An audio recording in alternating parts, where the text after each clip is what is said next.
Good morning mga Q. Ikwento ko lang sa inyo.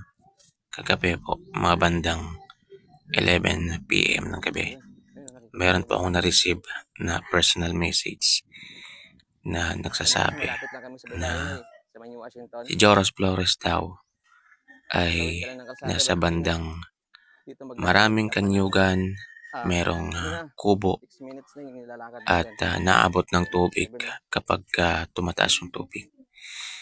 At agad-agad maraming yun. ay tumayo yung mga balahibo ko. Nakaramdam ako ng Dito kaba, kasi mga Q, kaya ko siya habang pinuntahan. Kasi may mga kachat nakita ko sa Umagyo, yung nare-rescue din dito. followers Mga natin. tumingin din. At agad-agad mga Q, naisip ko tong binilag ko kahapon na kung mapapansin ninyo ay ayan, makikita ninyo maraming niyog sa paligid. Lahat naman yun, At kung makikita ninyo, merong kubo doon sa bandang unahan. Ayan. Itong pinapakita ko sa inyong video mga Q, yung part lang po kung saan dito niya talaga sinasabi na hanapin ng husto dito. May nakatira dyan, Doon boy? banda makikita nyo sa bandang huli ng video na to na may mga nipa na may masukal na part ng dagat na to.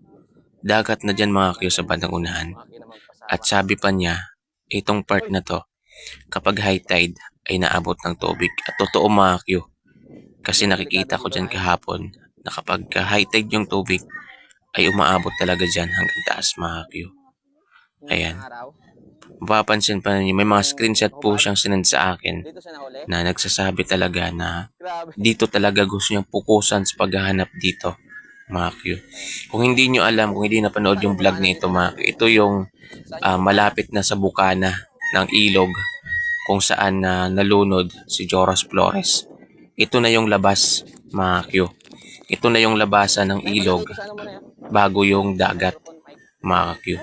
So dito nga kagabi mga Q, parang hindi ko na kayang makipag-message sa kanya kasi ibang-iba na talaga yung pakiramdam ko mga Q. Yan.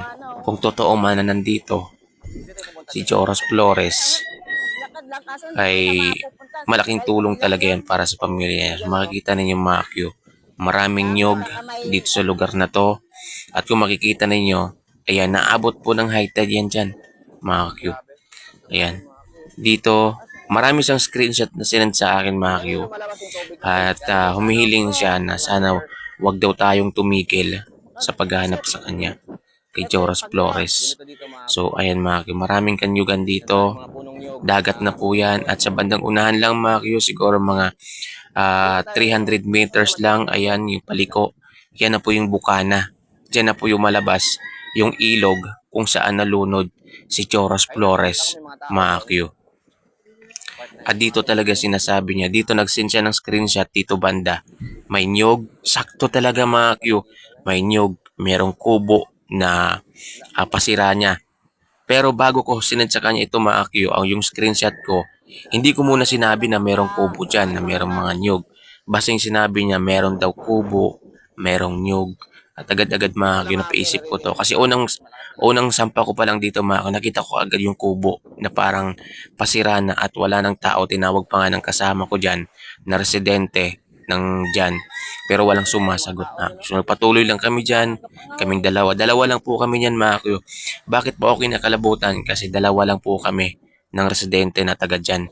Isinama ko lang siya kasi hindi ko talaga kaya mga Q. Nararamdaman ko talaga na hindi ko talaga kaya na ako lang mag-isa, Mario. Kaya sumama po ako ng residente na taga dyan talaga para siya talaga mas kabisado niya yung lugar, Mario. Kasi kung napanood yung vlog na yan, mga ilang minutes pa yung nilakad namin bago namin narating tong bukana na to, Mario. At dito, Mario, mas kinilabutan ako dahil ditong side na to, ayan, yung malapit sa Nipaan, Mario. Ito yung screenshot niya na dito daw sa may Nipa, hanapin ng husto dyan sa paligid na yan.